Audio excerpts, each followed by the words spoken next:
Rams, I'm Anastasia. And I'm Gray, and welcome back to RamTV News. Today is Monday, April 27th. As usual, before we begin, Miss Ray would like to share a few things. Hi Rams, this is Miss Ray for Ask the Principal. So I have two questions this week. The first question is, what college did I go to?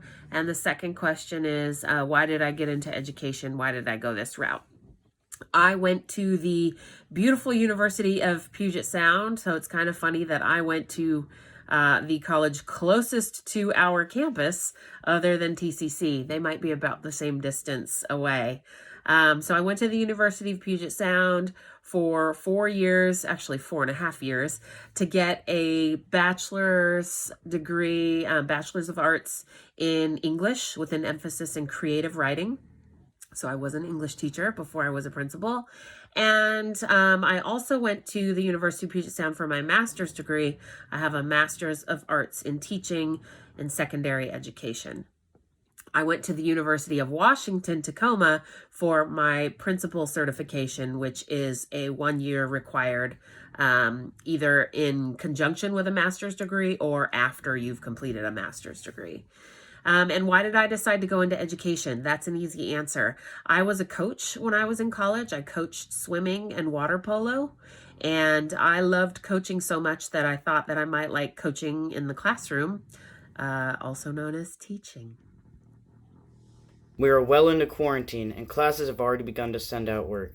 Anastasia, have you been getting a lot of work recently? Yes, I've been getting some work in, but trying to finish the senior year strong. And speaking of seniors, those who are planning to attend college next year, if you plan to attend community or technical college, be sure to follow the directions in your acceptance letter or email about setting up your portal.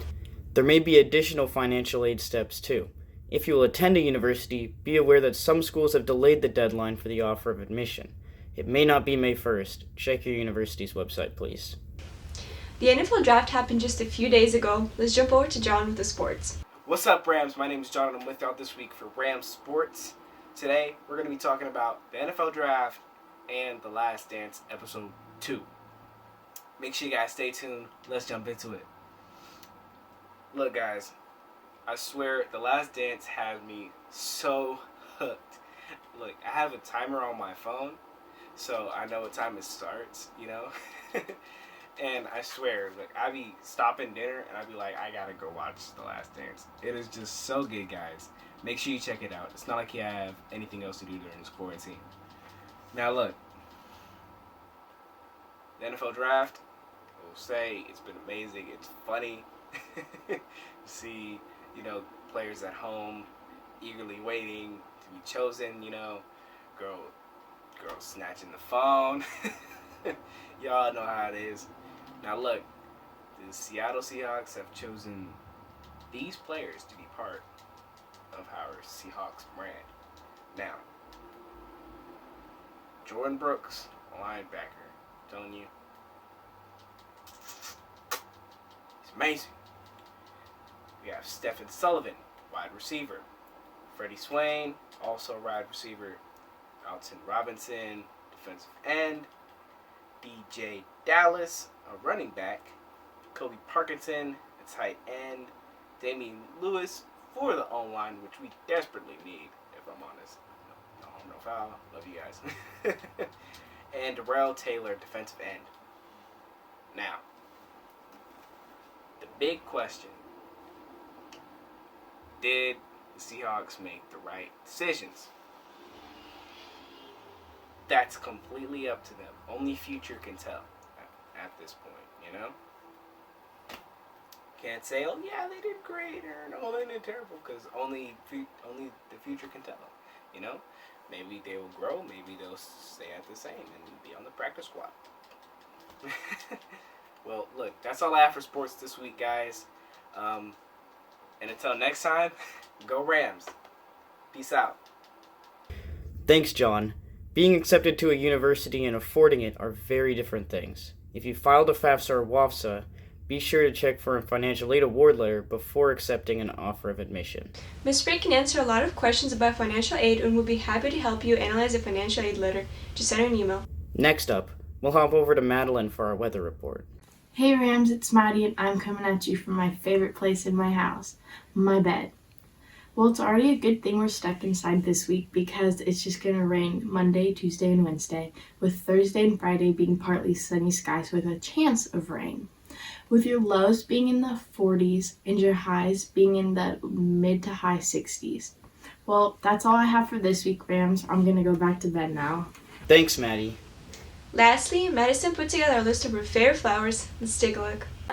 Hi, my name's Madison, and today I'm going to be talking about my top 5 plants to have in your home. So without further ado, let's get started.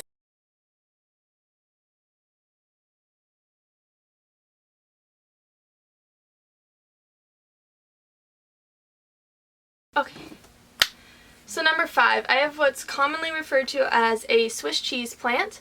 It's referred to as a Swiss cheese plant because it gets these holes in its leaves, just like the holes in Swiss cheese.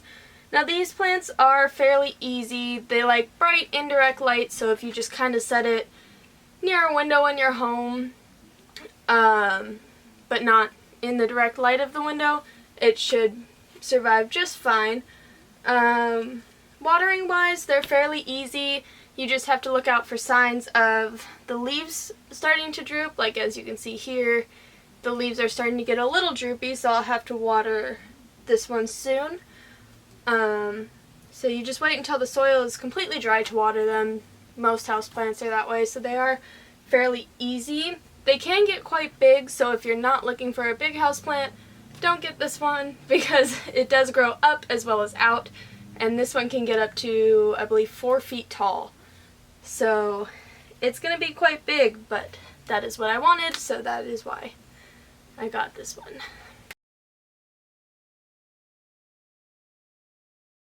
Number 4 for me is the snake plant. So these come in a lot of different varieties, so you can get them different colored, darker greens with white edges. This one's kind of like a medium green with a yellowy green edge. They thrive in any kind of light you want. So you can put them in a bright, sunny window, you can put them in a dark corner in your living room, in your bedroom, in your bathroom, and they will survive perfectly fine. So these are great if you have a dark corner and you want to just add some greenery, add some life to kind of give that room a little more character. These are low water, so you hardly ever have to water them. Just when the soil is completely dry, top to bottom. In the pot, I have mine in a self-watering pot, so I fill this white part up with water and it soaks it up as it needs, and I rarely ever have to refill that or really worry about it. These are also great because they only grow up, they don't grow out, so if you want to put it in a corner, you don't have to worry about it taking over your couch or your furniture. They are good. They keep in their own space, I guess you could say. They're really good for filtering air in your home and just keeping it nice and clean and fresh in the room that they're in. The only problem with them is that they are toxic when ingested. So if you have any cats or dogs or anything that likes to really chew on plants, maybe just put it on a shelf up high where they can't get to them, because just sitting here, they're completely fine.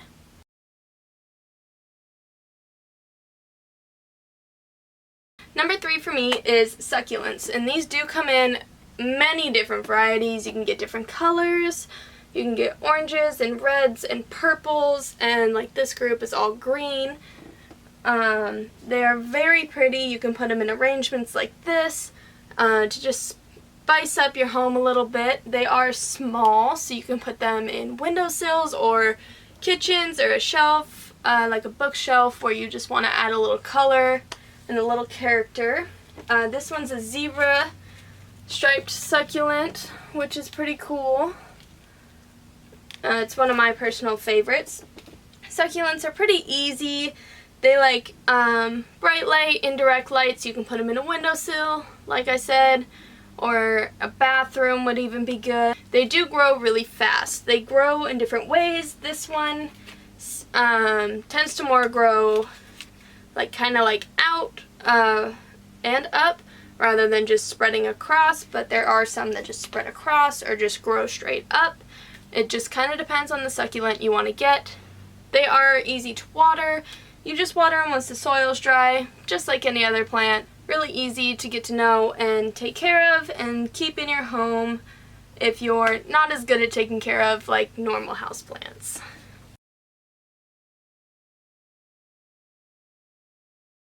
Okay, number 2 for me is bamboo. This is a lucky bamboo plant. They're really easy. They like bright, indirect light, so keeping them in bathrooms or kitchens is a really good idea, as you do pretty much just have to keep their pot full of water at all times, which is exactly why I'm holding on to it. They're great for first-time plant owners, so if you have a child or a sibling or are just not that good at taking care of houseplants, these are great because, like I said, you just keep their pot full of water and pretty much they will survive.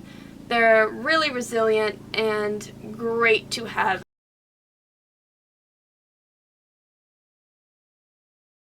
Okay, and plant number 1 for me is the aloe vera plant. These, I'm sure you know, are great for healing, and so you can use them in mixtures for sunscreen or face masks or hair masks, or if you burn yourself. We like to keep ours in the kitchen just so you can break off one of these leaves, just like this one just broke off, and take the gel from inside and just rub it straight on your skin, right on that burn, and it should feel better temporarily. These do get quite large, and they do grow fairly fast, but they are very easy to take care of. They like bright indirect light, so like I said, kitchens are a great place to keep them. They also like to be watered fairly often when the soil is completely dry, so about once every 2 weeks. And yeah, that's it. That's all we have for you today. Until next time, go Rams!